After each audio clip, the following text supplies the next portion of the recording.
for additional damage, just like that. Just look at this! So one more critical hit, 3 crits in a row, just like that. So, hail and matchless adventurers, welcome to the world of Baldur's Gate 3, and today we're diving deep into character optimization. I know that different people like to have fun in different ways. Someone just likes to go and mash some buttons, and someone diving deep into numbers, percentages, and other stuff that makes numbers on the screen go higher. And what's for me? I like both. So today I will show you completely optimized rogue build in Baldur's Gate 3. And as always, straight to the action. As always, I will show and explain everything without any spoiler. And cool part, that's the build I used on my rogue to beat the game. And it's really fun to play. So first of all, we need to think what we want to optimize our build for. And when we optimize anything, we want it to be better than basic rogue.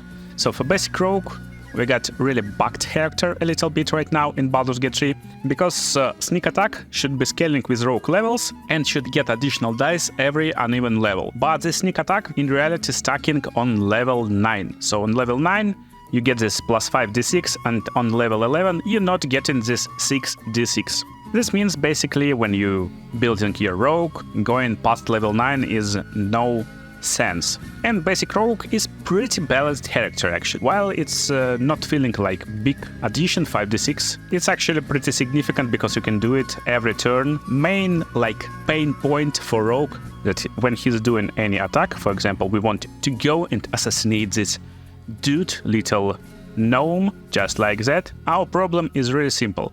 We don't have a lot of actions. So after you just start your fight, you can attack one time, and basically that's it if you're playing this assassin role. Additional steps that you can make is to attack with your offhand weapon with bonus action or with offhand crossbow with bonus action, and basically that's it. So main idea when you're playing this assassin rogue, you want to just use your sneak attack every turn. That's why you use bonus action most of the time to use some actions to reposition yourself and get advantage on your target. For today's calculations, we will use basic weapon with 1d6 damage. So minimal damage on your turn is 11, maximum is 41, just like that. And it will be every turn you make. So let's optimize it and do it better. It's really easy, but what I'm optimizing for, I think like most important in this game is basically first turn. So I want to have as much damage as possible on my first turn, and then don't be like a useless guy too. So I wanted to do at least something on next turns. So I went into Excel to calculate every possible outcome, and here's the result. So as pretty like no-brainer, you can go with 4 levels in rogue and 5 levels as ranger to begin with. It's really simple, easy, straightforward idea. With ranger you get this fighting style, and you of course picking range attacks. So now you can not only use your sneak attack, but also your secondary weapon. Additionally, you can go and pick dual wielding fighter and use dual weapons too, and attack with second weapon with additional plus 5. That's like nice idea to have too. Additionally, why we're stopping on ranger level 5? Because ranger level 5 gives us additional attack, and that's like best feature that not available to basic role. So as ranger we picked Gloomstalker, as chief we picked assassin of course. And Gloomstalker gives us additional dread ambusher feature, so we can start our fight with additional attack. And that's like crazy synergy. So that's why it's like no-brainer, easy, straightforward multi-class build. So instead of doing just one attack in your opening turn, you're starting with Dread Ambusher with sneak attack bonus, then you're making attack, then you're making extra attack from your ranger, and just like that you can do 3 attacks in your opening turn. And why it's important to have many attacks? Because when we play an assassin, we got this super cool feature. When enemy is surprised, any attack roll will be critical hit, and that's like crazy stuff. Option to attack multiple times and inflict all attacks as critical hits is really insane. We can go and continue our chief journey, so we get this uncanny dodge, we will be more sustainable to damage, or we can go into ranger. So our biggest problem right now is that we are on level 4 rogue, and if we continue playing as rogue, we will lose feats, because the next feat will be on level 8. For rogue and for ranger. So if we want additional feat, we need to go as ranger. And yeah, my dexterity is 20 right now, so I maxed out this stat, and I got pretty balanced character in other characteristics. So just when you think about this like best idea for you is to actually go into Rogue. So first of all, let's understand what will happen if we go into Rogue or into Ranger. So if we get this 7 levels into Rogue, our sneak attack will do just 5 less damage, and we get an additional cool stuff like evasion, uncanny dodge, and other stuff. So that's like a really cool feature. And just like that, our fight can look like this. So just so you understand how this class works. You start with attacking your enemies, probably enemies. Then as Assassin Rogue, you can attack one more time. So basically you're recharging your actions in the start of the battle. So then you can go and attack your enemy with one attack. Then you can do one more attack. And this was all our actions, but we get this extra attack feature, so we can do one more attack. Just like that, you can start your fight with just like that, critical strikes potentially. And of course, you can have this 5 attack, Dread Ambusher, and it's on the first turn. That's crazy stuff. For today's weapon, I'm picking Longbow 1d8 and Short Sword 1d6 as our weapons. So we will make calculations with them. So let's calculate. Minimal rolled damage will be kinda the same, but maximum rolled damage will be around 12 higher for our bow style. So using or not using bow is not significant different. 12 damage sometimes it's big, but most of the time not. And while first round looks really amazing, our second round is not that good. We will have ability only to do 2 attacks, and if we get this long bow instead of short bow, maximum we could get around 26 damage, and that's it. And 46 from sneak attack, so additional 24. And that's where comes my 4 rogue, 8 ranger. So look at this. Right now we will have this long bow as our main weapon, and what we get from ranger, we get this additional feat. And our additional feat, of course, will be Sharpshooter.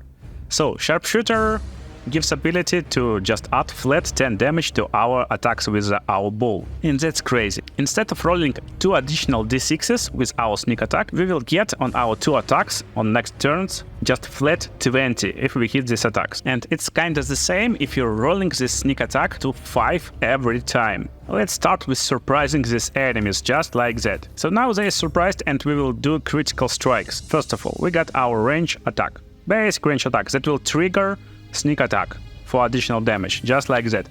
Look at this crazy damage.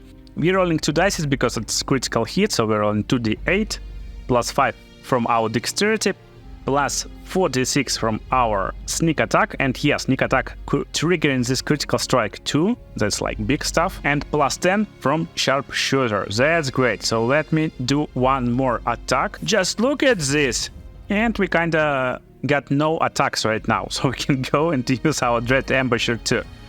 So one more critical hit, 3 crits in a row, just like that. And if we started not with a shove action, but with attack on this dude, we could basically kill these 4 creatures. And yeah, it's like game build, so of course we won't be able to kill 4 creatures in one turn in the late game, but still, that's how it works. And then how I play this rogue, I basically using my Misty Step action to teleport somewhere if I need maybe to hide somewhere, or I can go and teleport to our enemies and then attack with my dagger, for example, or my sword, whatever I have in my hand. So if you go for this build and use bow, of course, you will get a lot of damage. And our maximum damage with bow in the first round is 145. That's crazy. But in second round, it falls off by 3 times, so it's only 58, and our melee attacks becoming kinda useless. So this build will force you kinda to use only bow as your main weapon and nothing more. But there's one main takeaway. This Sharpshooter trait locating in your passives, and you can turn it off, so you won't be able to do this 10 damage, but when you turn it on, you always have this 10 damage, but you get -5 penalty to attack rolls. And that's big, but more on that just in a minute. I like to have this bow for great damage, but actually I enjoy more this sneakier dagger style. You know, coming from the behind, attacking with my daggers and other weapons. So I tried to optimize and make any build that can get better damage than this 145. And if you think it's impossible, look at this. So I combined 4 Rogue, 5 Ranger with 3 Monk. If we get in these 3 levels in Rogue, yeah, we get in this uncanny dodge, it's a very cool feature, but most of the time we can disengage from the fight with Misty Step. So that's totally okay to not be able to resist some damage. And that's like coolest part. Our Monk is totally 100% stacking with our dexterity modifier. And now we have nice use of our bonus action if we need it. So this rogue can use this flurry of blows for dealing double 1d6 plus 5 each. And that's crazy stuff. Yeah, we can do it only 4 times, 4 turns, but that's totally okay. And if we start with flurry of blows, we basically can make our enemy prone. And most cool stuff as assassin, we recharge these stacks, so we can go and use it one more time, just like that. And craziest part, of course, we're using only bonus action for this, so we still can make 1 attack, our second attack from our bonus action from Ranger, and we can do 1 more attack from Dread Ambusher. Just like that, we're doing 5 attacks in first turn. So this build with melee weapon after flurry of blows will do 97 damage. And if you start shooting with your bow, it will do 109 damage in first turn, as maximum damage possible. It's still a lot lower than 145. And additionally, it looks really cool. You attack with your basic weapon, you can attack it 1 more time, then you go and use your flurry blows to kill someone, and of course you still get this Dread Ambusher to attack 1 more time. That's crazy. And most importantly, on second turn, you lose only 1 attack from Dread Ambusher, and that's not too big of a deal, because now you can every turn use your flurry of blows, just like that. You can attack with your weapons once and second time, and this will inflict a lot more damage than you're probably thinking. And yeah, critical strikes working too. So, to properly optimize our build, we need to understand hit chances. We will assume that our dexterity modifier is +5 as in the video, and we will assume that we are level 12 to get this proficiency bonus without any additional bonuses. Our total bonus is 9, and if we're fighting against enemy with 18 AC, enemy AC minus our bonuses will be 9, and this means we need to roll 9 or higher, or there's only 12 possible outcomes that will help us hit this enemy. So our hit chance will be 60%. But if we activate this Sharpshooter to get a lot of damage, then our hit chance will become only 35%, and that's horribly bad. So while here you can go and turn it off against enemies that got high AC, then why we actually need this stuff? If we will see many enemies with pretty high AC, and we will get less chances to hit. So, if we take these hit chances in account, maximum expected damage from our Monk build with melee weapon will be 58 damage in 1 round, and with range weapon around 65 damage, while this Sharpshooter build will get only 50 damage maximum. And just like that, this Monk build just easily beats this Sharpshooter build, easily. And it's really funny to play. It's like incredibly funny to go around in this invisible character, go on enemy's back and attack from the shadows, using this Monk stuff, using your own hands to attack them with critical strikes, really amazing too. So, main question, can we do it better? And yeah, I found one cool build that will do it a lot better than this one. So, I saw many of you doing in commentaries that's built with 5 Rogue, 5 Ranger, and then 2 levels in Fighter for this awesome feature, Action Search. While it sounds smart, it will work only on level 12 when this build will come online, or on level 11 when your rogue will be level 4, for example. So I designed this build to optimize everything, every single level. So biggest problem of rogues that when we hit level 5, we don't have this awesome extra attack like every other class have. And we can totally forget about this stuff with just one thing. We need 1 dip, just 1 level in War Cleric. So War Cleric is an awesome class that will give you ability to hit with main weapon as bonus action. And that means you can do it with any weapon. With your longbow, with your short sword, whatever. And after that dip, you already get on level 5 2 attacks every turn for 3 turns. That's crazy. And when you hit level 10, you get that extra attack from our counter. OMG. So let's turn off this light, and this, and this. We're becoming invisible. And let's go in. And we start basically with sneak attack, just like that. Enemies are surprised. So we definitely can go and start doing our stuff. We're basically attacking from the range one time, they're surprised, it's critical hit.